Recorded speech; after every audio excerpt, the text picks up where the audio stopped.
રાજ્યમાં વરસાદની સ્થિતિ પર કેન્દ્રની સતત નજર. કેન્દ્રીય ગૃહમંત્રી અમિત શાહે હવામાનની માહિતી મેળવી. અમિત શાહે હવામાન વિભાગમાં ફોન કરી અને માહિતી મેળવી. ગાંધીનગર લોકસભા વિસ્તારમાં વરસાદ અંગે માહિતી મેળવી. આગામી સમયમાં રાજ્યમાં ચોમાસું કેવું રહેશે તેની જાણકારી લીધી. ઓનલાઈન પર સંવાદદાતા સપના જોડાઈ ચૂક્યા છે. સપના, કેન્દ્રીય ગૃહમંત્રી અમિત શાહે હવામાનમાં ફોન કરી માહિતી મેળવી છે. શું વધુ જાણકારી? આગામી સમયમાં કેવી આગાહી છે?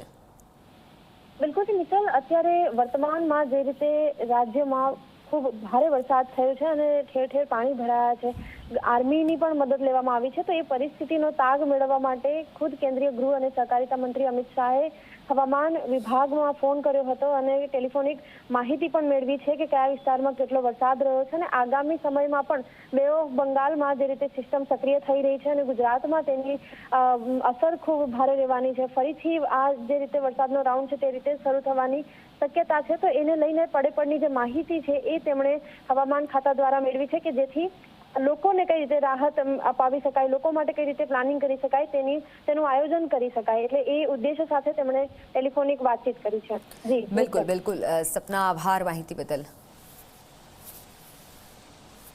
તો હવામાનમાં ફોન કરી અમિત શાહે માહિતી મેળવી છે, કારણ કે હાલ જે પરિસ્થિતિ છે અને તેના પર તેઓએ આદેશ પણ આપ્યા છે. ગાંધીનગર લોકસભા વિસ્તારમાં જે રીતે વરસાદ બાદ પરિસ્થિતિ સર્જાઈ અને તેના કારણે જે લોકોના હાલ બેહાલ થયા છે, જેથી આગામી હવામાનની તેઓએ માહિતી મેળવી છે.